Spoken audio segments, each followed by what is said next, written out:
One thing about it, man, no matter where somebody's at, if they decide to turn to using drugs or getting high, they're gonna do it. And some people may not know it, but you might have a loved one that's inside a prison that was on drugs on the streets that you may think is getting cleaned up while they're in there. I'm here to tell you that they could get their hands on just as much stuff, if not more, than they can on the streets. So for this one here, I'm going to be telling you how you can tell when other inmates are on drugs. Therefore, you know who to surround yourself by and who not to surround yourself by. So let's get into it.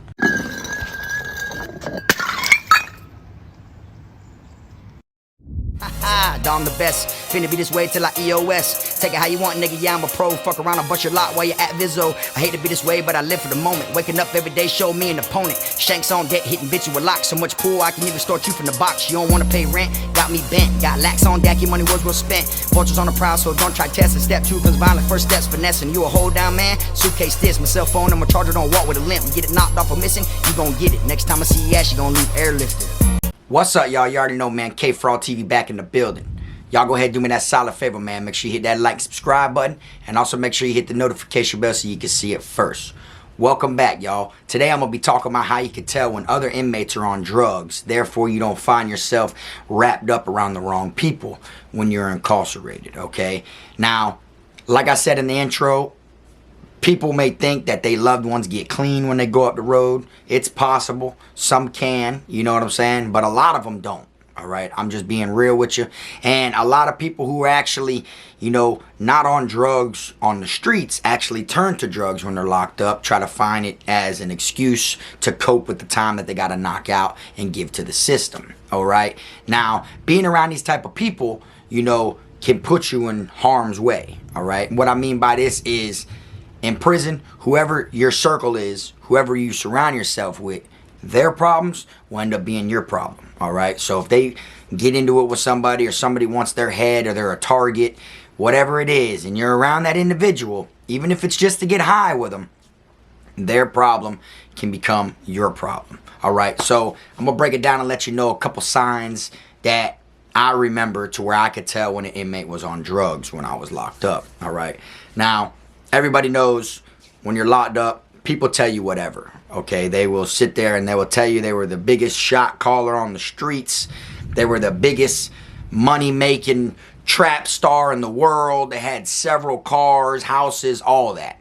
Just like for people who get out of prison. They try to tell you when they were locked up, they were the shot caller. They had their lockers filled with Canteen. They had people that was washing their clothes, doing their dishes, making their bed. Same thing. It just depends on where they're at the time. You feel me? So one thing that I always remember seeing as a sign when it came to somebody who was on drugs was common sense. You could tell by the people they hang out with. So if you see a group of 4 or 5 people, and out of them 4 or 5 people, they're always, you know, crowded up together. They're always sitting in a little huddle. You know, they're wall surfing. They're all high. Every time you see them, they look like a zombie, like their body's about to lock up. Like, you know for a fact that they smoke Tunchi, or they do whatever other drugs they can inside of prison. When you see these individuals over there locking up and, you know, getting all zombified and looking like they don't even know where they are, then somebody comes up to you, you know, talking to you or something, and it's someone that you've seen with those same other individuals that I just described, you're going to know 9 times out of 10 this person must get high also, you understand? So the people you hang out with, you know, is definitely a big thing. And you could tell who gets high and who does drugs by who they hang out with, who their circle is, who they always associate with, or you catch them walking the chow with, or hanging out with, doing laps on the rec yard. You know what I'm saying? Because once you peep that that's who they hang out with, you'll realize they're both, or they're all just on a mission. They're all on the same mission. They're just spread out. I'm going to go this way and try to get stuff from these people. I'm going to go this way, try to, you know what I'm saying? And then that's how you can tell, just by who they hang out with. Another sign to know when another inmate is on drugs is if they're always wanting to hold stuff, okay? What I mean by hold stuff is Canteen, you know, anything that has value, anything that's money-wise, you get what I'm saying? That they can buy something to get high with, you know what I'm saying? So if they're always asking people to hold stuff, then you'll be able to tell, well, 9 times out of 10, he must be bringing that money to the dope man. You get what I'm saying? And everybody has a hustle, so it is what it is. But there's a big difference, though, because 9 times out of 10, when they're on drugs, they'll either come up to you and they'll be begging you. You know, it isn't like a simple ask you a question and then walk off. It's more like they're begging you, you know, and then they really want to hold it. Like they ask you for it rather than to borrow it, because their intentions aren't to pay you back. So if they could get it from you without having to pay it back, without, you know, borrowing it to where they'd say they'd give you one in return, of course they're going to ask for it off rip, because then that's 100% free money to them. You see what I'm saying? And you'll see a lot of people going around ask to beg and borrow and stuff like that. You feel me? That's one of the signs you definitely got to look out for. Another one is their hygiene, the way that they carry themselves, you know, the way that they look, the way that their uniform is. You know, they're going to be walking around all scruffy, ripped up uniform, holes in it, you know, like you could tell that they let themselves go compared to all other inmates. You see what I'm saying? You'll never really catch them taking a shower. You'll never really see them brushing their mouth. You know, these type of things right here let you know they let themselves go, not because they wanted to, but due to the fact that they damn near don't even realize they're letting themselves go. But if you got 120 inmates in one dorm, and out of these 120 inmates, say 110 of them are bathing, washing their mouth, you know, taking care of themselves, you know, health-wise, you know, physically, you know, with hygiene and stuff.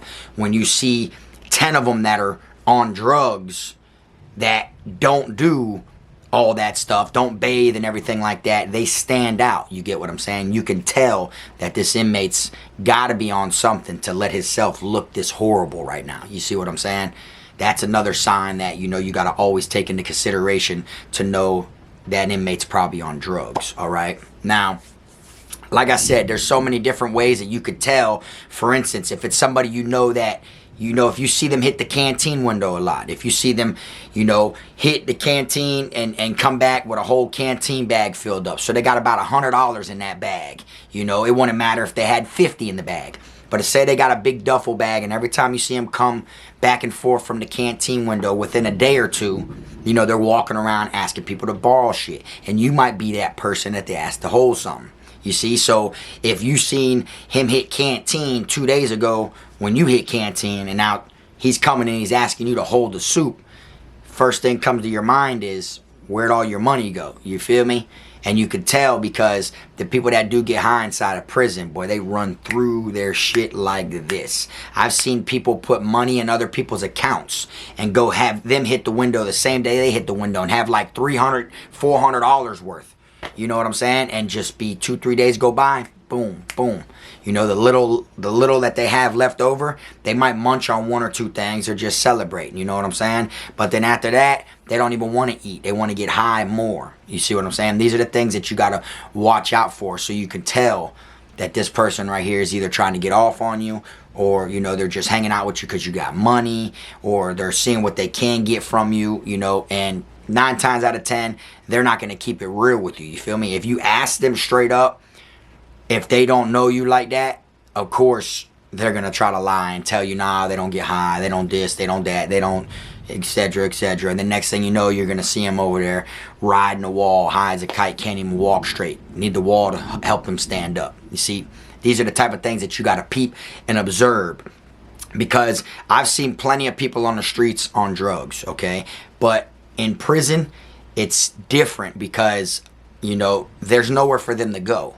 So whatever type of trip they have, whatever type of experience or, you know, high they go through, everybody's going to see, because it's right there in front of all of us. You see, that's what makes it to where you literally see the most junked out part of doing drugs in prison, because it's right there in front of you. You know, it isn't like they have a house where they can cop what they want and run off and go get high on their own, hidden somewhere. Wherever they try to get high at in prison, somebody sees. You see what I'm saying?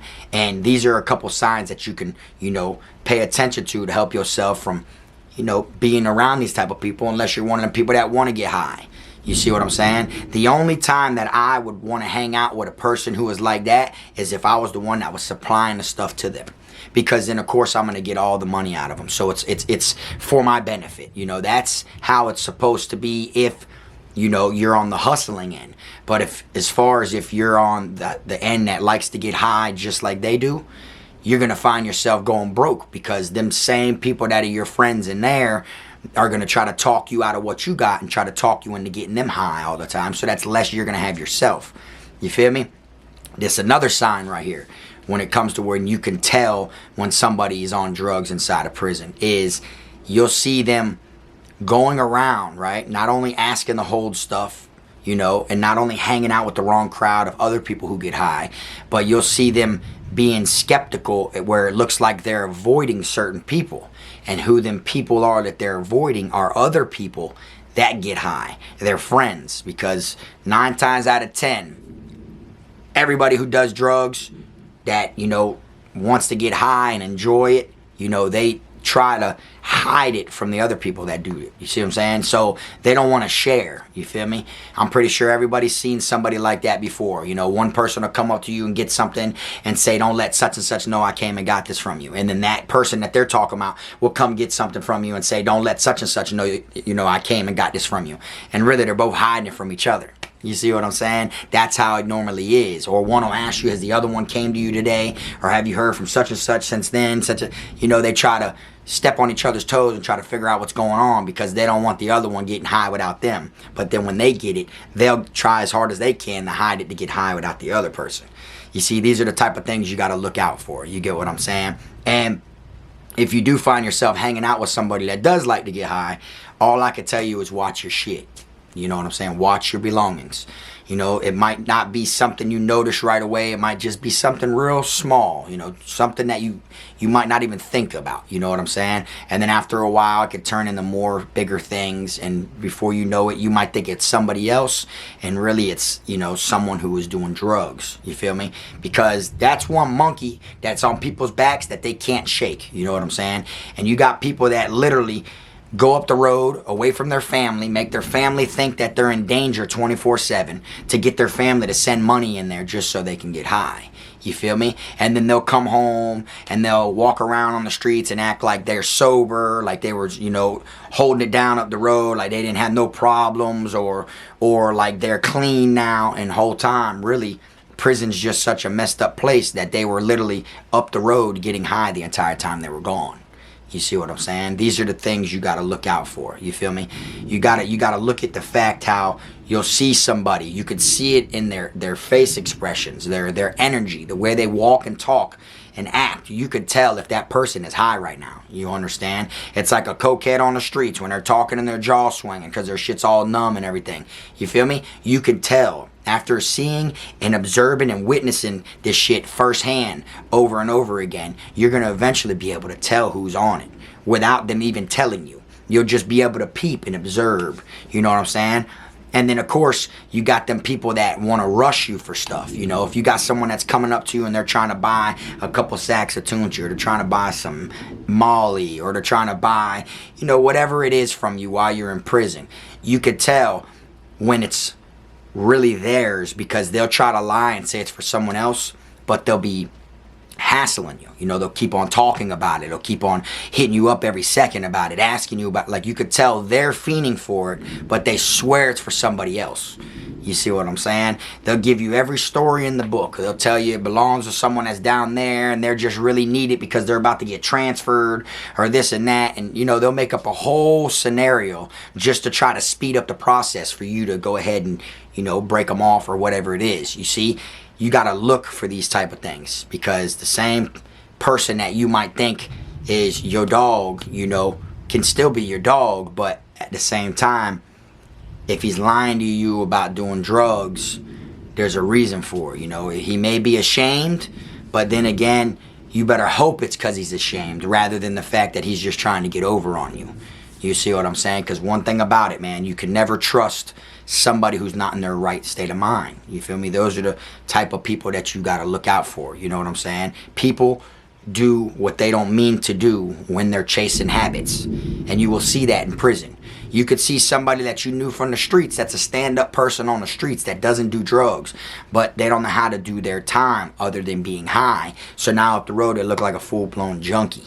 You know, walking around begging people for shit, scratching themselves 24/7. Fingertips are all black and brown from when they're trying to spark the brown paper, you know, what they're smoking out of. You feel me? Which cigarettes can do that to your fingertips too inside of prison, because it's the coffee, you know, that's staining your fingers from the coffee paper. But the burn marks is from it being so small of them hitting it that, you know, it's burning while they're hitting it at the same time. You feel me? That's why you see people rubbing their fingers on the side of the walls, like on the side of the chow hall while everyone's waiting in line. You'll see them rubbing their fingers, trying to get all that off, because if the guards come around and want to search your fingers and tell you've been smoking, they could take you to confinement. You see what I'm saying? So this video is just to tell y'all a couple little signs to look out for. Just like on the streets. It ain't nothing new. If you've ran into people on the streets that do drugs, or you've had somebody you know that does drugs, and you know how they always try to talk you out of something, or they try to act like they're something they're not, and you know they get high and everything. It's the same thing up the road. It's just you're going to see more of it. Because when they go to run off and hide and do whatever it is it does that they usually do on the streets, to where you don't see that side of them, you only see when they, you know, approach you. You're gonna see all that in prison, because there's nowhere for them to hide. You get what I'm saying? And at the end of the day, you know, people who are addicted to certain things are gonna do what they gotta do to get high. You see what I'm saying? So that's a couple signs that you can use to look out, to make sure you don't hang out with the wrong crowd. You feel me? And how to tell when other inmates are on drugs. All right, if you're somebody that does drugs, you know, prayers go out to you. You know, if you got an addiction, you're trying to get over it or whatever, you feel me? I'm not really no preacher, you know, or anything like that. I'm not no sponsor. You know, I can't really help you through anything, but all I can tell you is, you know, at the end of the day, your life's worth it.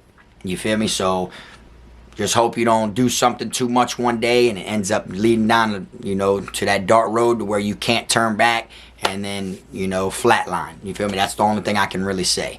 But for anybody who's been locked up and you've seen people, you know, that do drugs, and you noticed how they are, you know, and you noticed the way that they carry themselves, if there's any sign that you used to peep, drop it in the comment section for people that are watching. All right, everybody reads the comment section. You know, the comment section be lit. Let these people know what type of signs that you seen when you were locked up. You get what I'm saying? I know there's plenty of them. I'm just talking about the main ones that, you know, made it to where I knew he was on drugs. You know what I'm saying? You'd see people that work inside the chow hall, come back from the chow hall, whole body wrapped up with rice bombs, chicken sandwiches, hot dogs, and everything like that, fiending for sacks of dope. You see what I'm saying? And you get caught stealing out the chow hall, depending on what institution it is. Sometimes it's just a slap on the wrist. They might just take the shit from you. But a lot of times, they put you in cuffs and they transport your ass straight to medical so you can do your pre-physical before you get put in confinement. So they take you to confinement for stealing out of the chow hall. You got every camp I've ever been to.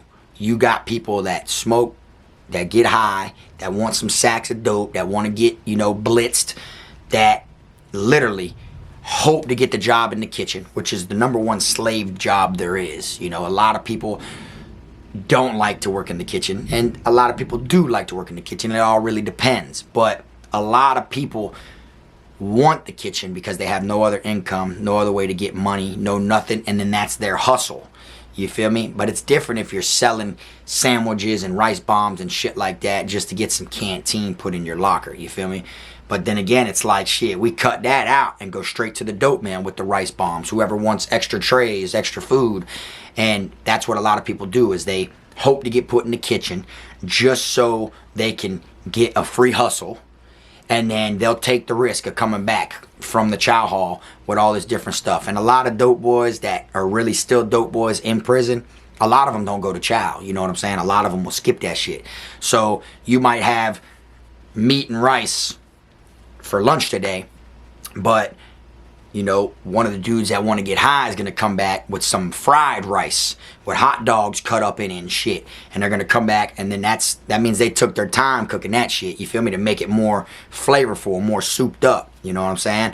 And they're going to come back and go straight to the dope boy, and the dope boy knows he can just chill in the dorm and the food's going to get brought to him, and it's going to be better than what they're serving in the chow hall. You see what I'm saying? But some people be so, you know, addicted that they take that risk every day, like faithfully every day. They take that risk and they come there and they cut out trading it for Canteen. Unless the dope man obviously doesn't want that. If he wants Canteen, then they'll go around to everybody else. You know what I'm saying? Because one thing about it, the dope man might not want the food, but he does want the money. So the Canteen money will help him, you feel me, rather than the actual chow hall food. But it all depends on who the dope boy is. You know what I'm saying? If he says, man, look, bro, you know, I don't be wanting this food. Don't bring that shit to me. Holler at me when you got some money. Then, of course, the same person that's the addict is going to bomb up with all these damn, you know, these rice bombs and potato wedges and all this different shit, and they're gonna go around and they're gonna violate in different dorms. They're gonna go to dorms they're not supposed to be in, and they're gonna sell them little sacks of rice bombs and everything, and get the Canteen, and then go straight to the dope spot. And hopefully they get it all over with before sundown, and go to their dorm and get high as a kite every night. They do this every single day faithfully. You feel me? That just shows some people can't shake that monkey that's on their back. You know what I'm saying? But anyways, that's what the comment section's for, man. Y'all drop it in there. Let people know, man, how you were able to tell when other people be on drugs. You know what I'm saying? I know a lot of them steal. I know a lot of them don't bathe, like I said. A lot of them get too high. They look like zombies. And I just told y'all the most signs that I can really think of off the top of my head. But anyways, man, I appreciate y'all tuning in. Welcome to all my new subscribers out there. People don't know who I am. My name's Frog. And almost everything I talk about over here is prisoner jail related. Not because I glorify prison or anything like that. I see a lot of people in my comments be saying, oh, you glorify prison, you'll never get out. Really, I'm out, been out over 5 years, and I don't glorify prison at all. I'm just trying to tell people and show people what it's really like. Because you'll never know unless you go there yourself or unless you watch Kfrog TV. You feel me? But anyways, y'all already know, like I always say, make sure you keep them rats, squares, clowns, chomos, pedos, gunners, wannabe island boys, and clout chasers out your circle, man. Until next time, it's the one and only, I am my team, Frog. I'm a criminal, I'm a cool nigga, but I got a limit though. I'm a cool nigga, but I got a limit though, cause I'm a criminal, yeah, I'm a criminal.